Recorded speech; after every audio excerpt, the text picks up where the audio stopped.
Selamat siang Bapak dan Ibu, serta teman-teman sekalian pegiat UMKM. Salam kewirausahaan. Kembali lagi bersama saya, Haikal, salah satu anggota dari kelompok KKN YO 088 yang ditempatkan di Desa Wonokerto. Video ini merupakan bagian kedua dari 3 video pendamping buklet pengembangan branding produk. Pada bagian pertama kemarin, kita sudah mengurai identitas usaha yang kita geluti.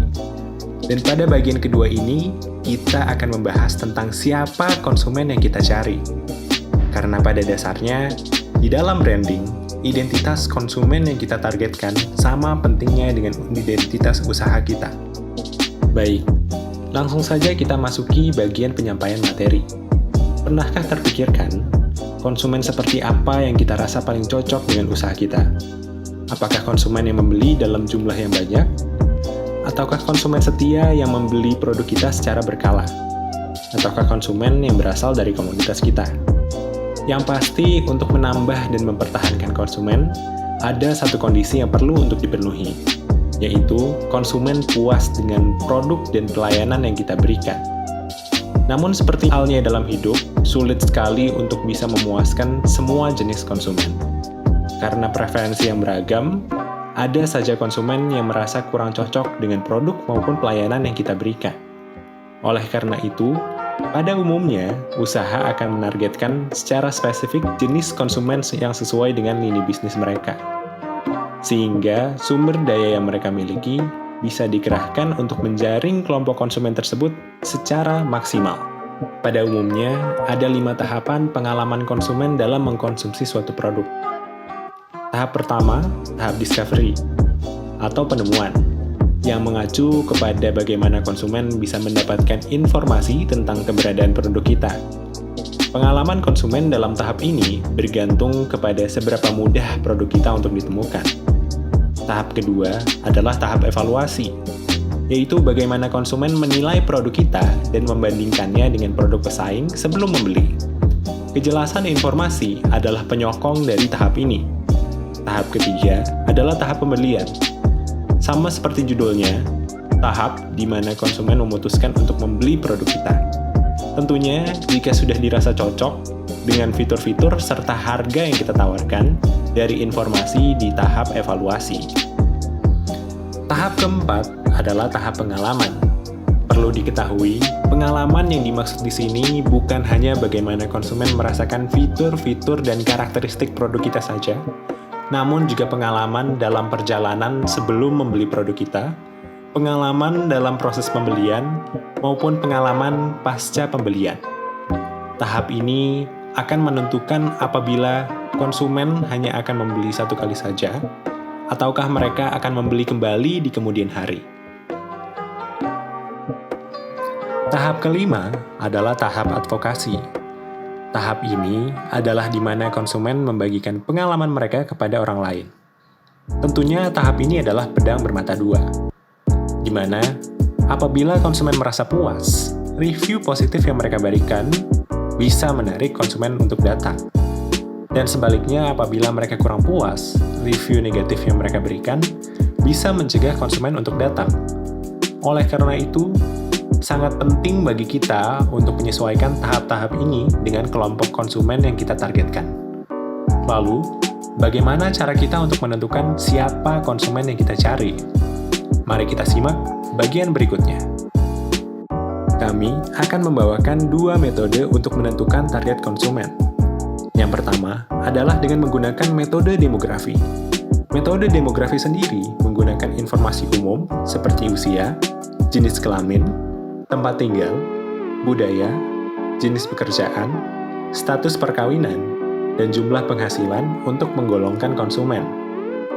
Sebagai contoh, jika kita menargetkan konsumen berdasarkan usia, konsumen kanak-kanak akan lebih tertarik apabila menggunakan pendekatan yang lebih ceria dan berwarna. Sedangkan konsumen dewasa biasanya tertarik dengan pendekatan yang lebih serius. Jika kita menargetkan konsumen berdasarkan jenis kelamin, konsumen wanita biasanya lebih tertarik dengan pendekatan feminin. Sedangkan konsumen pria umumnya tertarik dengan pendekatan maskulin. Intinya, adalah untuk menyamakan frekuensi dan preferensi dari kelompok-kelompok konsumen yang kita targetkan. Metode kedua adalah dengan membuat persona. Membuat persona merupakan teknik penargetan konsumen berdasarkan pengandaian yang kita lakukan. Pengandaian ini biasanya didasarkan dari pengalaman melayani konsumen selama ini.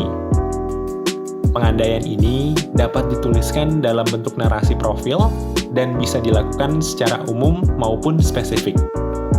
Berikut adalah sebuah ilustrasi tentang penulisan persona. Anda adalah seorang pedagang buah di Pasar Pakem. Berikut adalah beberapa persona konsumen yang Anda buat. Yang pertama adalah Ibu Yanti. Beliau berumur 38 tahun. Ibu Yanti adalah seorang guru TK di dekat pasar.